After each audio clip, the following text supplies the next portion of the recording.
Hey listeners, how you going and how things progressing for you as a leader or as a business owner, as an individual throughout this year? Well, as the seasons around the world are set to change and the year enters its final stretch. Yep, that's right, its final stretch. In other words, the last third of the year. This is where it's a crucial opportunity for leaders to recalibrate or reset and drive forward with renewed focus and energy. So let's discuss. Welcome to Leadership is Changing. Each week, we and our guests provide information and insights through exploring leading change. This is taking your leadership to another level by finding the balance between executive excellence and personal well-being through stories that inspire real change. It's time to adapt in our fast-moving world when leadership is changing with your host, Denis Gianoutsos. Hey listeners, welcome to the Ask Dennis episode. This is a freestyle episode where I'm asked a question by our listeners, or I share my thoughts, experiences and insights from working with many leaders around the globe. So as I said, the seasons are changing across the globe, with the Northern Hemisphere now transitioning into autumn, or as it's known in some other areas or countries as fall. The Southern Hemisphere, well, we're looking forward to going into spring. But we are all entering in to the final third of the year is the way I want to say it. Now, this period of time is actually quite a powerful time. I'm going to repeat that, what I just said. It's a powerful time for you to reflect, adapt, or adjust, and then also be energized. See, leaders in particular, you have an opportunity to leverage this seasonal shift to drive massive action and set the stage for a strong finish to the year. Well, I'm going to go through sort of five areas that I think that are very important steps for leaders to take to ensure that you close out that year with momentum and success. So the first one is really reflecting on the progress and then setting some clear priorities going forward. So this is a great time for you to actually reflect on how the year's gone so far. What goals may have been met, and where have there been challenges or any shortfalls. Now, this reflection is not just about identifying successes, but it's also understanding the reasons behind any missed opportunities. And if you can analyze these insights, then you as a leader can set some clear priorities for the final months. It's essential to distinguish between what is critical and then what can be deprioritize. In other words, for a lot of us, we start thinking about, what can we do here? And we got to do this over here. And we start to think about doing a whole lot of stuff. But is there anything that we need to deprioritize or stop doing or maybe not focus on right now? So that's something for you to think about. With clarity and focus, it really starts to allow you to concentrate efforts on tasks and goals that are going to make the most significant impact. And that's very important, right? So making the most significant impact. Number two will be to re-energize the team. So as I said before, autumn and spring are those seasons of change. And it's going to be a great or an excellent opportunity for you to reinvigorate your team. Now, whether it's winding down of the year in autumn or the renewal of energy in spring, so a great way of saying it, right? The team's morale needs to be high, okay? Doesn't matter whether you're winding down the year, and I'm saying there's 4 months to go, so it's the last third of the year, and for some people they are winding down. This is where leaders should take some time to engage in team building activities or maybe offer recognition for the hard work done so far. Here's another one for you leaders. Maybe you start to think about communicating the vision for the remainder of the year. Don't make it a secret. Share with people who you work with for them to understand the vision, maybe get them involved in creating that vision for the remainder of the year. But you got to get people to buy into it and go on the journey with you. So this is a great moment to introduce any necessary training or development to sharpen skills and prepare the team for the final push. The third thing would be around strategic planning and flexibility. So while the year might be winding down, And you know what? This is not the time for you to coast. In fact, this is not the time for some of you to give up. Oh, it's almost the end of the year. It's too late. No, it's not. You've got a third of the year to go. You've got 4 months. A lot can actually happen. And so the thing here would be for you to actually take time to strategically plan.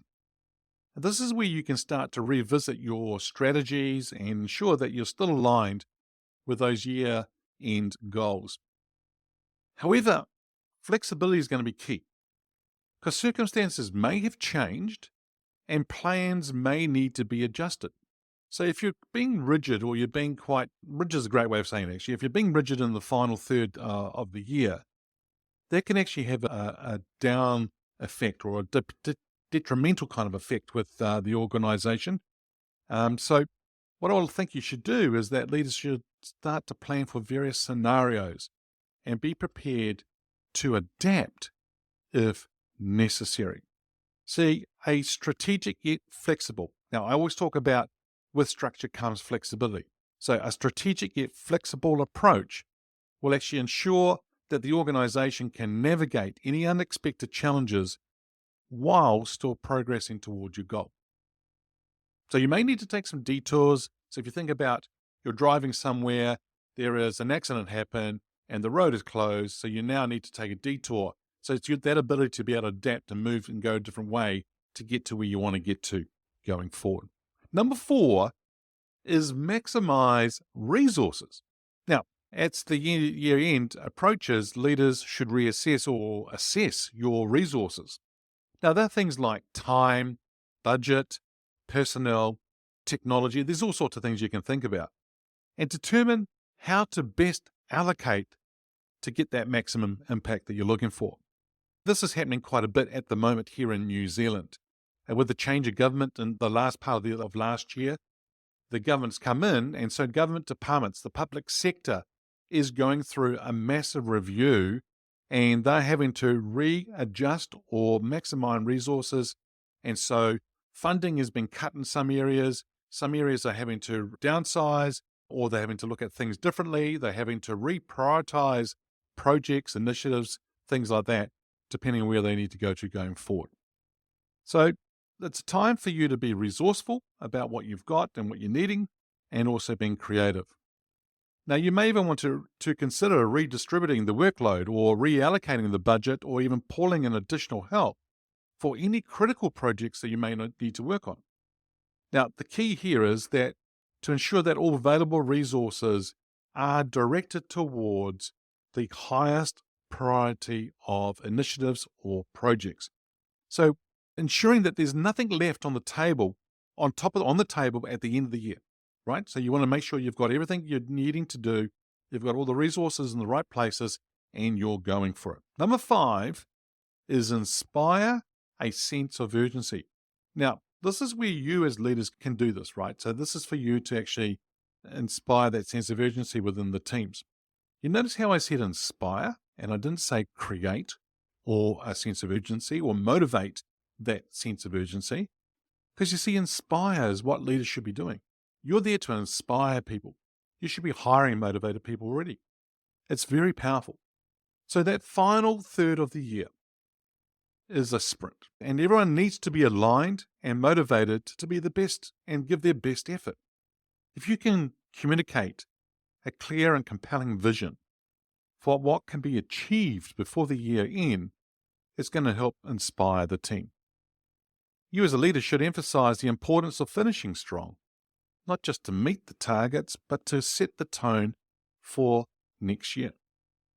You see, the sense of urgency, when you couple that with clear priorities, a re-energized team, strategic planning, optimal resource allocation, you can turn the last few months of the year into a period of massive action and success. Now, I don't know about you, but that's exciting to actually think about that. So if you can turn around and work on all those different things, it's going to be a period of massive action and success. So as the world shifts into the new seasons, and leaders now need to seize the opportunity or the moment to reflect, plan, and act. So the final third of the year offers a great opportunity for you and your team and your organization to close strong and set the foundation for future success. So once again, focus on those clear priorities, energize your team, plan strategically, maximize resources, and inspire a sense of urgency. Leaders, you can assure that not only will you finish the year successfully, but you're also going to set the stage for a powerful start to the new year. Hey, your call to action today is to download the 10 ways to lead in today's world. It's a way for you to actually understand people that I've actually interviewed, what they shared around how you can be successful as a leader and thrive in today's world. Hey, listeners, that's it for this episode. It's always a pleasure being with you. Thanks for joining me on the Leadership is Changing podcast. Until next time, bye for now. Thank you for listening to this episode of Leadership is Changing with your host, Denis Gianoutsos. Each week, we and our guests provide information and insights through exploring leading change, inspiring executives and leaders to adapt and lead a bigger game in a fast-moving world.